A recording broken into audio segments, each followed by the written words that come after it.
Good morning प्यारे बच्चों, welcome to SDGIC groups. कल हम पढ़ रहे थे क्लास 12th का इंग्लिश प्रोज में चैप्टर नंबर 5 जो था आई एम जॉन्स हार्ट। उसके 2 ही पैराग्राफ अभी कंप्लीट हो पाए हैं। आज हम पढ़ेंगे 3rd पैराग्राफ से। John blames almost everything on me from fatigue to dizzy spells। Fatigue होता है, फैटीग मतलब होता है थकान, और डिज़ी स्पेल्स यानी कि चक्कर आना। तो थकान होने से चक्कर आने तक के दौर को जॉन क्या समझता है? जॉन उसमें मेरा ही दोष देता है। But I have little to do with his fatigue and his occasional dizzy spells usually trace back to his ears। लेकिन उसकी थकान से मेरा कोई भी लेना देना नहीं है, और जो उसको ओकेजनल यानी कि कभी कभी, और उसको जो कभी कभी पड़ने वाले चक्कर होते हैं या कभी कभी आने वाले चक्कर होते हैं वो किस लिए होते हैं? क्योंकि trace back to his ears, वो उसके कानों से संबंधित होते हैं। From time to time he will be sitting at his desk working and will get a sharp pain in the chest. Time to time यानी कि समय समय पर वो अपनी डेस्क यानी कि अपनी जो मेज कुर्सी होती है उस पर काम करने के लिए बैठा रहता है, और जिससे कि उसके चेस्ट में बहुत तेज़ दर्द होना शुरू हो जाता है।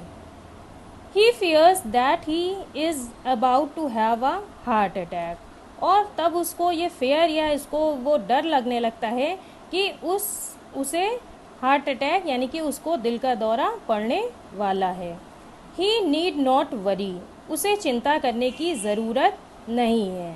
That pain comes from his digestive tract, payment for the heavy meal eaten a couple of hours earlier। वो इसलिए होता है क्योंकि उसने couple of hours यानी कि कुछ घंटे पहले उसने बहुत ज़्यादा हैवी मील यानी कि भारी भोजन खा लिया होता है, उसकी वजह से उसके दर्द होना शुरू हो जाता है। When I am in trouble I usually send out a pain signal only after undue exertion or emotion। तो जब जो दिल होता है वो परेशान होता है तो वो अपना संदेश भेज देता है या संकेत भेज देता है। कैसे भेजता है? कि व्यक्ति को या तो थकान होने लगती है या फिर उसको दर्द होने लगता है, या फिर किसी भी इमोशन से या संकेत से वो ये बता देता है कि हार्ट अब थक गया है। That's the way I tell him I am not getting enough nourishment to cope with the work he is loading on to me. इस तरह से मैं उसे ये बता देता हूँ कि जो पोषण है वो पर्याप्त नहीं कर रहा हूँ, जिससे कि मेरे द्वारा जो बहुत सारा जो वर्कलोड है वो मेरे ऊपर बहुत ज़्यादा है, और उस हिसाब से मुझे नरिशमेंट यानी कि मुझे पोषण नहीं मिल रहा है। How do I get my nourishment, मैं किस तरह से अपना पोषण प्राप्त करता हूँ? From the blood of course, वो कहता है कि मैं अपना पोषण वस्तुतः ब्लड से ही प्राप्त करता हूँ। But although I represent only a 200 part of the body weight, I require about 1/20th of the blood। फिर भी मुझे रक्त की पूर्ति जो मेरा शरीर है उसमें सिर्फ 2/100वें भाग में जो हार्ट होता है वो रिप्रेजेंट करता है या प्रतिनिधित्व करता है, लेकिन फिर भी उसको रक्त की आपूर्ति के लिए लगभग 1/20 चाहिए होता है। That means I consume about 10 times the nourishment required by the body's other organs and tissues। इसका मतलब ये होता है या इसका अर्थ ये हुआ कि जितना कि शरीर के दूसरे अंगों, अदर्स ऑर्गन्स एंड टिश्यूज़, जितना कि शरीर के दूसरे अंगों और स्नायुओं को पोषण चाहिए होता है, उससे 10 गुना ज़्यादा पोषक किसको चाहिए होता है? हार्ट को चाहिए होता है उसको पोषण प्राप्त करने के लिए। But I don't extract nourishment from the blood passing through my 4 chambers. लेकिन मैं जो भी हार्ट के 4 कक्ष हैं उससे जो भी गुजरने वाला रक्त है वो उससे अपना पोषण नहीं खींचता है। एक्सट्रैक्ट मतलब खींचना, या उससे पोषण नहीं प्राप्त करता है। I am fed by my only I am fed by my own 2 coronary arteries like branching trees with trunks not much thicker than drinking straws. वो कहता है कि मैं सिर्फ अपनी जो 2 कोरोनरी धमनियां हैं उसके ही द्वारा पोषित होता हूँ, जो बहुत बहुत छोटी छोटी शाखाओं वाले जैसे वृक्ष होते हैं उसी के जिस तरह से स्ट्रॉ होती है जिससे हम लिक्विड पीते हैं, तो उसी तरह से पतली होती हैं और उन्हीं की नालिकाओं में से वो अपना नरिशमेंट यानी कि पोषण ग्रहण करते हैं, जो कि बहुत पतले होते हैं और अधिक मोटे नहीं होते हैं, जिसके कि तने। This is my week spot, और यही क्या है? मेरी एक कमज़ोर स्थान है। Trouble here is the greatest single cause of death. और यहाँ पर अगर परेशानी होना शुरू हो जाती है तो इससे क्या हो जाता है? डेथ हो जाती है। यही एक कारण है मृत्यु का। No one knows how it happens, लेकिन कोई भी नहीं जानता कि ये कैसे होता है। But early in life, sometimes even at birth, fatty deposits begin to build up in the coronary arteries. लेकिन जब लाइफ शुरू होती है, जीवन जब प्रारंभ होता है, तो या फिर कभी कभी जन्म के समय पर ही इसी कोरोनरी धमनियों के आसपास क्या होता है? चर्बी जमा हो जाती है, फैट जमा हो जाता है, चर्बी जमा होना शुरू हो जाती है। Gradually they can close N artery, और इससे क्या होता है? जो आर्टरी होती है, धमनी होती है, वो बंद हो जाती है। और a clot may form to close it suddenly, और यह क्या हो जाता है? एक क्लॉट हो जाता है, थक्का बन जाता है, जिससे कि जो आर्टरी होती है वो सडनली यानी कि अचानक से बंद हो जाती है। When an artery becomes blocked, जब आर्टरी ब्लॉक्ड हो जाती है या वो बंद हो जाती है, अचानक से रुक जाती है, the portion of the heart muscle it feeds dies, और जो भी ये हार्ट की या हृदय की मांसपेशियों का भाग जो इससे पोषित होता है वो क्या हो जाता है? वो भी रुक जाता है। This leaves square tissue, it may be no larger than a small marble, but it can be half the size of a tennis ball. Marble मतलब होता है कंचे, तो जो कि एक कांच के छोटे से कंचे से अधिक बड़ा नहीं हो सकता, लेकिन जो टेनिस बॉल होती है, गेंद होती है, उसके आधे हिस्से का आकार हो सकता है। How serious the trouble is depends on the size and position of the plugged artery, और इसका कितनी ज़्यादा भयंकर परेशानी इससे हो सकती है, कितनी गंभीर परेशानी इससे हो सकती है, जो रुकी हुई धमनी के आकार पर और उसकी पोजीशन पर यानी कि स्थिति पर निर्भर करती है। John had a heart attack 5 years ago and did not even know it. John को 5 साल पहले ही क्या हुआ? दिल का दौरा पड़ा और उसको पता भी नहीं चला। नो मतलब पता भी ना चलना। He was too busy to notice that tiny twinge of pain in his chest. John जो था वो बहुत ज़्यादा उस टाइम बिज़ी था, यानी कि व्यस्त था, और उसे अपनी जो छाती है उसमें थोड़ा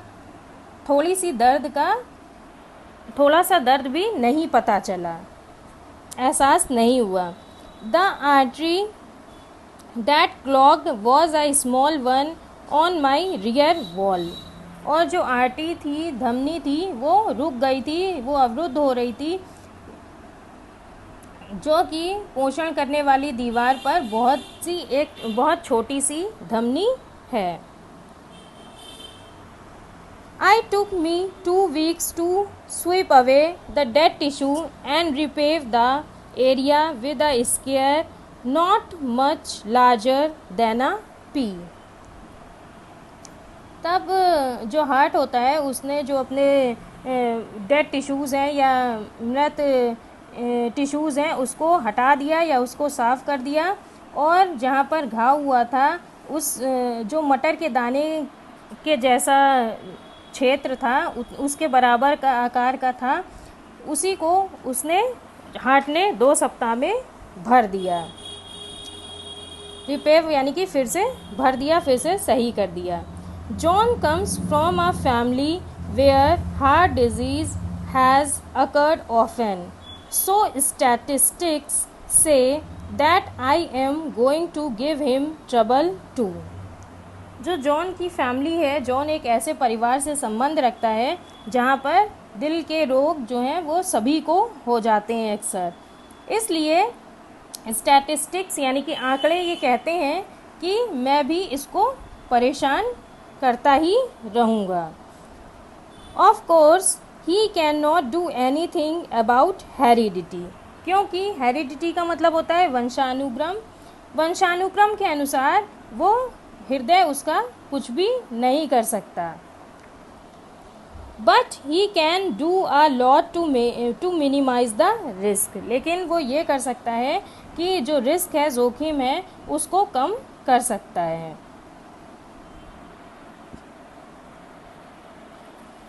अब हम आते हैं इसके 4th पैराग्राफ पे। Let's start with overweight. Overweight यानी कि अधिक वज़न हो जाने। अब हम अधिक वज़न होने के विषय में बात करते हैं। John jokes about his middle age spread. John ने एक जोक यानी कि एक मजाक बताया जो कि मिडिल एज स्प्रेड यानी कि जो अधेड़ उम्र के लोग होते हैं उनके शरीर के बारे में। But it's no laughing matter, लेकिन इसमें कोई भी हंसने का मामला नहीं है। Every kilo of excess fat contains some 700 kilometres of capillaries through which I have to push blood in addition to the work of carrying around each extra kilo.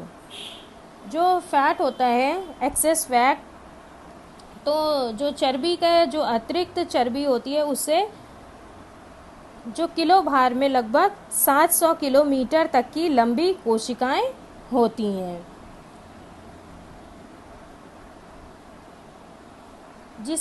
Which I have to push blood, जिससे मुझे रक्त प्रवाहित करना पड़ता है। Flow यानी कि push यानी कि जिसमें रक्त बहता है, और जिससे होकर रक्त प्रवाहित करना पड़ता है या धकेलना पड़ता है।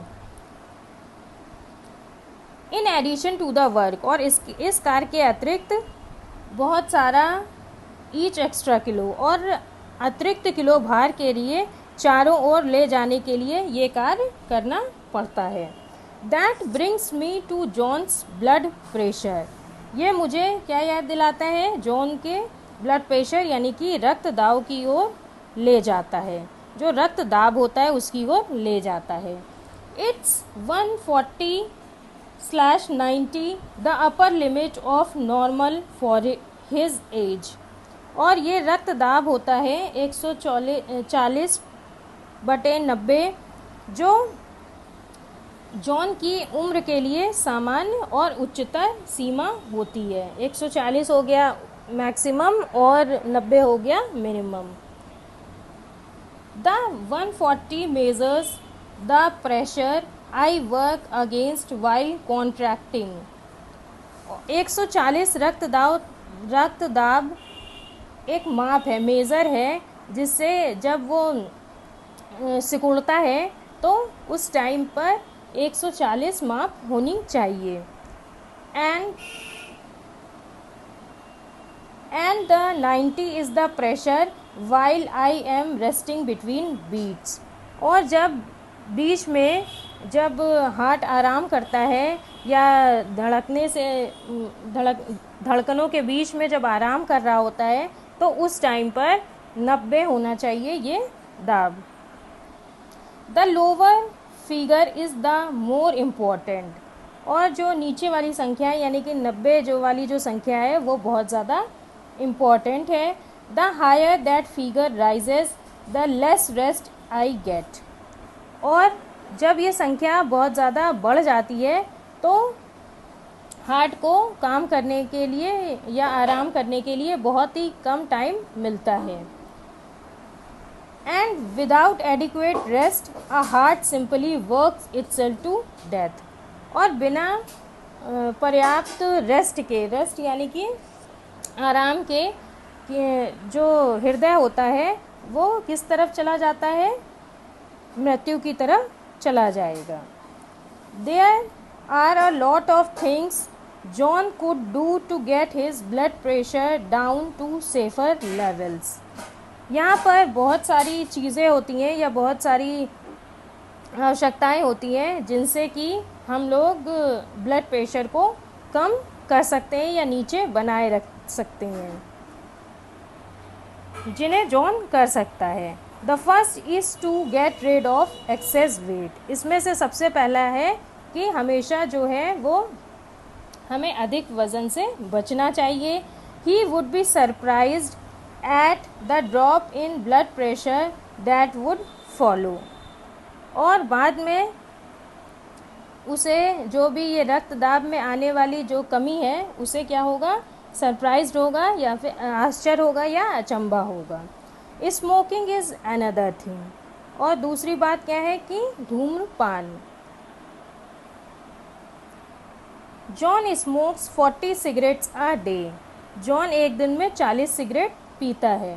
Which means he may be absorbing quite an amount of nicotine every 24 hours. जिसका ये मतलब होता है कि वो हर 24 घंटे में निकोटीन की मात्रा अपने अंदर ले लेता है।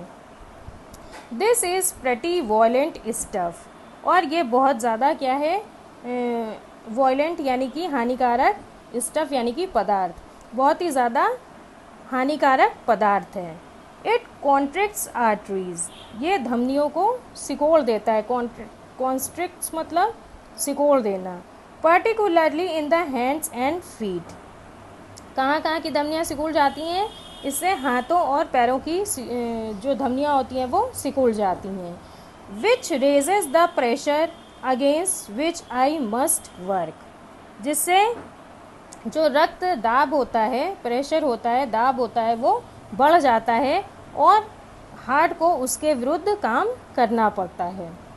It also stimulates me so that I beat more rapidly. और ये मुझे बहुत ज़्यादा स्टिमुलेट करता है, उत्तेजना भी प्रदान करता है, जिससे कि जो तेज़ है, जो हार्ट है या हृदय है वो और तेज़ी से धड़कने लगता है। A cigarette increases my beat from a normal 72 into 80s। एक सिगरेट पीने से क्या होता है, जो मेरी सामान्य धड़कन होती है 72 वो 80 तक बढ़ जाती है।